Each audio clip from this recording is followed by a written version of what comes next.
Hablar en lenguas es una característica de las iglesias pentecostales modernas, porque en el siglo XX era más de corte bautista las iglesias evangélicas, pero comenzó a surgir un grupo que hablaba, que decía que hablaba en otras lenguas, y entonces fue donde se aparecieron las iglesias de corte pentecostal. Todo está basado en la historia del libro de los Hechos de los Apóstoles, capítulo 2, donde los apóstoles fueron bautizados con el Espíritu Santo y comenzaron a hablar en otros idiomas, los cuales entendían las personas que estaban en ese lugar. Sin embargo, hoy día son muy pocos los relatos de alguien que dice que habló en otras lenguas y lo entendió de una forma cabal, otra persona que habla ese idioma, pero por esa razón se dice de que lo que hoy se habla es más idiomas angelicales. ¿Y cómo es un idioma angelical? Pues nadie lo sabe, pero es un paso de fe decir de que lo que está hablando es un idioma angelical porque no hay forma de comprobarlo. Entonces es una excusa muy buena decir está hablando en un idioma que nadie lo conoce ni no se puede comprobar. Lo que sí es característico es de que cada idioma tiene fonemas muy propios, sea el inglés, el castellano, el francés, el portugués, el chino, todos tienen fonemas muy característicos y también fonemas que son más comunes. Entonces, cuando una persona habla en lenguas, se ha visto de que siempre está repitiendo las sílabas y los fonemas que son más característicos de su idioma. Es decir, pareciera como que cada idioma, cada lengua angelical también tiene distintas características según el idioma de la persona que está practicando el hablar en lenguas. Y eso hace un cuestionamiento si realmente es algo verdadero. Lo que sí vamos a ver en este video es si realmente se da el debate, y enfatizo, el debate de si estas prácticas religiosas hacen modificar el cerebro. Lo que pasa es de que el cerebro siempre es transformado cuando nos enfocamos en aprender algo nuevo o mejorar lo aprendido. Por ejemplo, aprender un nuevo idioma, una nueva destreza, jugar ajedrez, aprender nuevos movimientos, aprender a un juego de videos, estrategia, pues, y aprender nuevas estrategias siempre hace que sea de una modificación en el cerebro. Aprender un instrumento musical también. Ahora, nos vamos a basar en dos estudios que se hicieron en Hungría.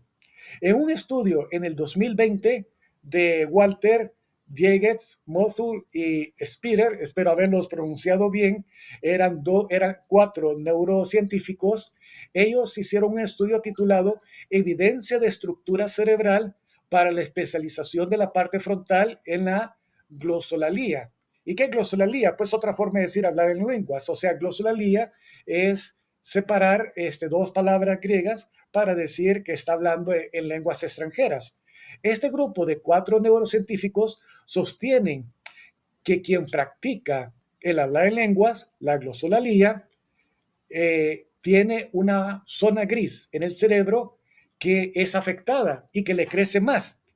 Le crece más en la parte izquierda frontal y en la parte derecha giro medio frontal. Bueno, eso lo detectaron en el estudio. Ahora, ¿qué influye el que les haya afectado a los que practican hablar en lenguas, que les crezca más o esté más desarrollada esas dos áreas? Los que lo practican en la parte izquierda central, esa parte está relacionada con la orientación a conductas de lograr metas, de los que son multitareas. Es decir, ellos plantean que los que practican hablar en lenguas tienen más facilidades para el multitasking.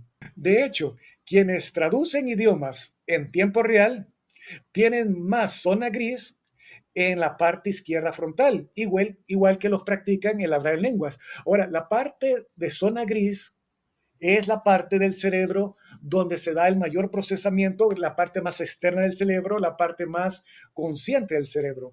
Y los que son traductores que tienen que comprender el idioma original y traducirlo en ese momento a otro idioma, dicen estos cuatro neurocientíficos que al igual que los que practican hablar en lenguas, utilizan similares partes del cerebro que un traductor de idiomas. Por otra parte, la parte derecha, giro medio frontal, que también se le ve que la tienen muy desarrollada los que practican hablar en lenguas, está asociada con la supresión de interferencias o ruidos para que el cerebro logre concentrarse al suprimir o filtrar sonidos irrelevantes o distracción. Es decir, nosotros utilizamos esa parte del cerebro cuando, por ejemplo, estamos en un concierto y queremos hablar con la persona a la par y hay muchos ruidos, entonces filtramos todos esos ruidos para poder entender a la persona que está a la par. Bueno, los que practican hablar en lenguas parece ser que tienen muy desarrollado el poder suprimir los ruidos y poderse concentrar en ciertos sonidos.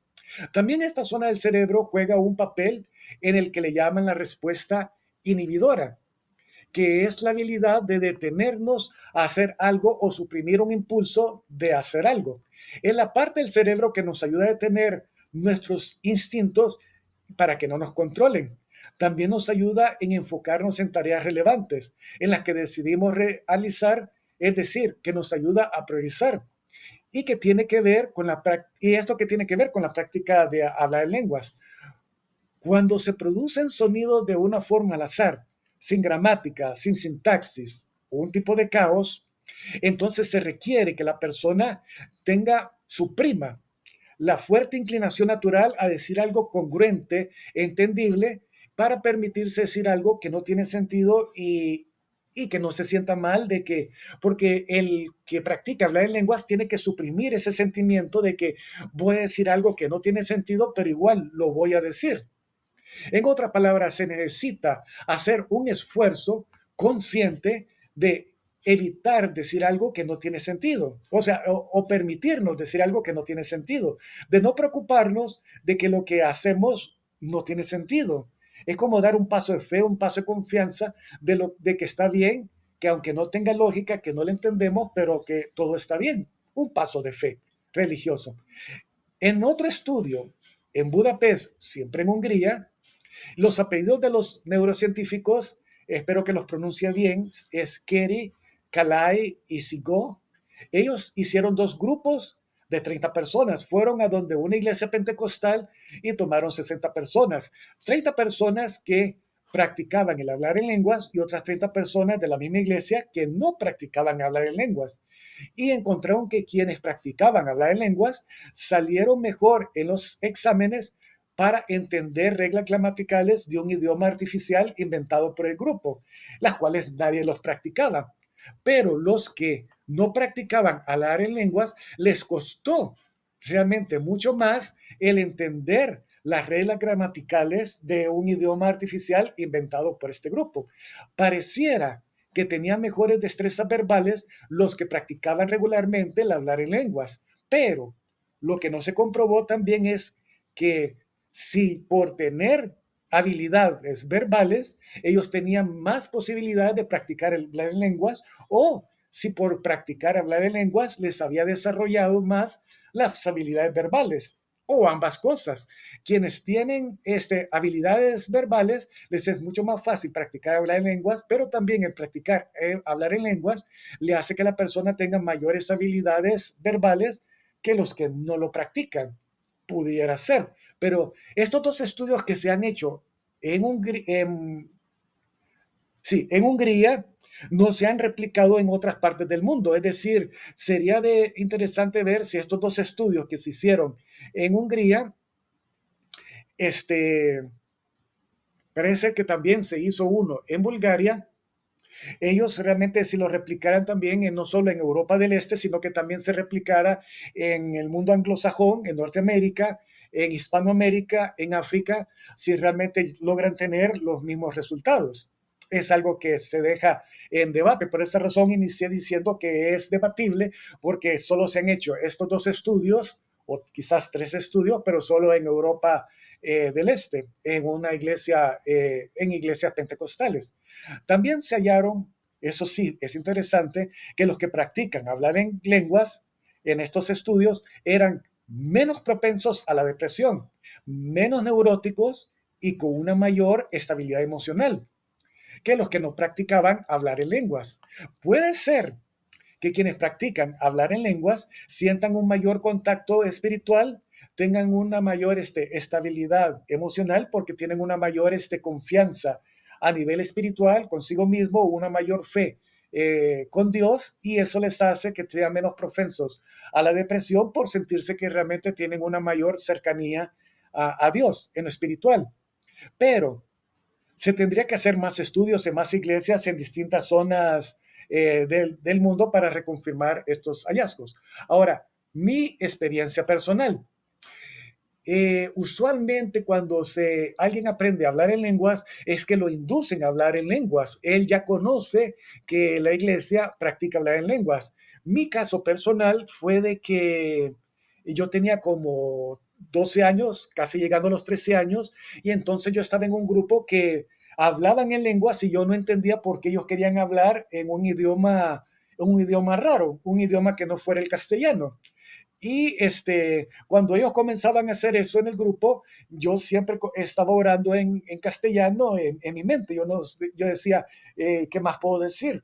Pero bueno, si ellos quieren hablar en inglés, en francés, en otro idioma que no entiendo, bueno, ya es cosa de ellos. Ahora, una persona vino, me tocó en la cabeza por atrás, yo sentí un correntazo eléctrico, como que me hubieran conectado a 220, y después de que pasó eso, yo estaba hablando igual que ellos y yo me asusté. Yo dije, ¿qué es esto? Estoy hablando igual que ellos, y hasta entonces yo no sabía nada del relato de Hechos capítulo 2. Yo no sabía de qué significaba eso. Yo dije, no sé qué es eso, pero me siento muy bien. Y en la noche yo me despertaba haciendo lo mismo. O sea, era que inconscientemente, bueno, o sea, sin saberlo, comenzaba a hablar lenguas y eso me hacía despertarme. Entonces yo la siguiente vez que llegué al grupo le dije, mire, me está pasando lo mismo que ustedes. Ah, bueno, fuiste bautizado con el Espíritu Santo y hablas en lenguas. ¿Y eso qué es? Y me lo explicaron. Es decir, a mí me pasó esa experiencia sin saber que existía esa experiencia, nadie me indujo a hacerlo, pero yo no sé de otra persona aparte de mí que le pasó de esa misma forma la experiencia. Hoy, si lo ponemos desde una perspectiva de la Cábala, pero siempre quiero hacer este paréntesis. Yo me gradué como profesor de teología en el Instituto Bíblico de Asamblea de Dios de El Salvador, y desde ese punto estoy haciendo un estudio objetivo. El hablar de lenguas es un cuestionamiento desde el punto de vista de los bautistas, decir, eso no es de Dios, ahí está Satanás, el espiritismo, pero yo no puedo contradecir mi experiencia personal que les acabo de contar, pero quiero ahondar un poco más sobre el tema. En Kabbalah, en el misticismo judío, ellos hablan de que en el área mental del alma está separada en la parte consciente y la parte inconsciente. Y también lo va a decir lo mismo un neurocientífico. O bien está separada la parte cognitiva y lo intuitivo. A mi parecer, y yo lo dejo a nivel de a mi parecer porque no he encontrado mayores estudios, es una opinión particular. Me parece que practicar hablar en lenguas le ayuda a la persona por un momento a apagar su parte consciente para poder dejar fluir lo intuitivo, lo inconsciente. Es decir, lo que hace que el practicar en lenguas le ayuda realmente a entrar en el mundo del inconsciente, en el mundo espiritual, del mundo del alma, que realmente es otra forma de entrar a un nivel de trance, a un nivel de un estado meditativo. Los cabalistas también utilizan otros métodos para abrir lo intuitivo o para entrar en estados meditativos, ya sea meditar en los nombres de Dios, usar la gematría, que es darle un valor numérico a cada letra hebrea, después sumarlas y comparar con otras palabras hebreas que tienen el mismo valor, o la transposición de letras hebreas, es decir, por ejemplo, como un ejemplo, la palabra Mesías y la palabra felicidad tienen las mismas letras, pero las ponen de forma distinta, Meshia y Shimha. Entonces, para los cabalistas, esto no es una coincidencia. Eso significa que realmente hay una razón que por qué tanto el decir Mesías o decir Shimha tiene realmente la misma razón de ser que decir que el que tiene el Mesías, el espíritu del Mesías, tiene que tener felicidad en su vida, y la felicidad lo tiene que llevar a conocer al Mesías. En mi opinión, y luego vuelvo a insistir, mi opinión, existen muchos mecanismos que nos ayudan a abrir el inconsciente, la mente, la intuición. Es decir, todo lo que nos lleva a un trance, todo lo que nos lleva a un estado meditativo. Entre otras cosas, lo que nos llevan también a entrar en estados meditativos, como meditar en los 72 nombres de Dios que hacen los cabalistas, es también escuchar música relajante mientras se ve un paisaje y estar meditando. Por ejemplo, uno puede estar acostado en una hamaca en las montañas y escuchar el sonido de la brisa que pasa por los pinos y ese sonido, o estar en una hamaca enfrente de la playa y escuchar el sonido de las olas por un tiempo y estar meditando, entra en un estado meditativo. El practicar las lenguas siempre lo va a llevar a un nivel de trance, a un estado meditativo. En las iglesias evangélicas, el estar con música en las áreas de alabanza y adoración, si las personas logran entrar en estados meditativos, en estados relajantes, en estados de trance, están entrando en el mundo espiritual. Hacer la gematría o la transposición de letras hebreas, que es una metodología cabalista de meditar, o el meditar de una forma con el silencio y solo poner, por ejemplo, música relajante, incienso para relajarse, el poder pintar y dejar de que le fluyan las ideas, todo eso que le pueda motivar a entrar en estados meditativos, en estados de trance, le van a ayudar a poder escuchar su voz interior, o si alguien o si alguien lo quiere decir, no solo está escuchando la voz interior, está escuchando a su espíritu, está escuchando al Espíritu Santo, está escuchando a Dios, está escuchando a su conciencia para poder entrar, haber tenido acceso al mundo espiritual.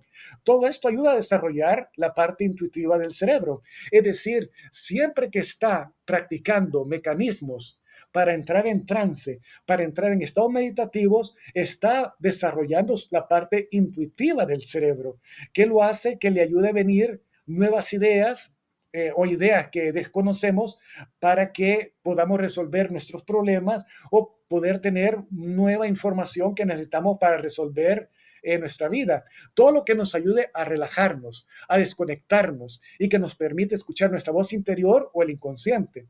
Las personas más intuitivas son aquellas que manejan mejor las emociones y entienden mejor sus emociones y las de los demás. Y en el estudio de los húngaros parece que dejaban ver que quienes practicaban hablar en lenguas tenían una mejor correlación en saber interpretar el lenguaje corporal de otras personas o entender las emociones que eran difíciles de expresarlas en el lenguaje corporal de las otras personas. Ahora, el gran peligro para el de practicar en lenguas es de que se presta mucho a la charlatanería. O sea, cualquiera puede estar desconectándose de la lógica para decir un montón de sílabas y parecer que entró en una forma de trance o una forma meditativa y después interpretar y decir así dice Dios, bla, bla, bla, bla, bla, cuando el hecho de que alguien practique el hablar en lenguas o entre en un estado meditativo no significa que realmente está interpretando las lenguas o realmente está escuchando realmente su voz interior. O sea, no por el hecho de practicar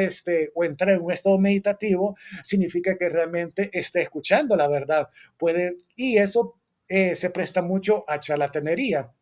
Pero sí es posible, en mi opinión, que hablar en lenguas ayuda a entrar al mundo espiritual.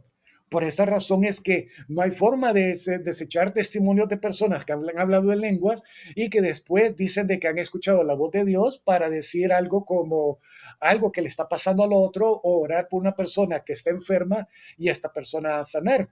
Pero también cualquier otro método de que nos ayuda a entrar en trance, a meditar, siempre también va a podernos ayudar a conectarnos con el mundo espiritual, porque todo lo que ayude a entrar en un estado meditativo, todo lo que nos ayude a desconectarnos de nuestra parte lógica consciente, todo lo que nos ayude a abrir la parte intuitiva, el inconsciente, en resumen, toda herramienta que nos ayude a entrar en el mundo espiritual, en un estado meditativo, nos ayudará a entrar al inconsciente. Hablar en lenguas no pienso que sea un idioma no pienso que sea un idioma de ángeles o un idioma real, pero sí ayuda a entrar en un estado de relajación, de meditativo o de trance. Sea que le hable su espíritu, el Espíritu Santo, Dios, su conciencia, se habrá conectado al mundo espiritual. Pero siempre pienso yo, no pienso, siempre realmente por muchos testimonios hay que tener cuidado con la charlatanería.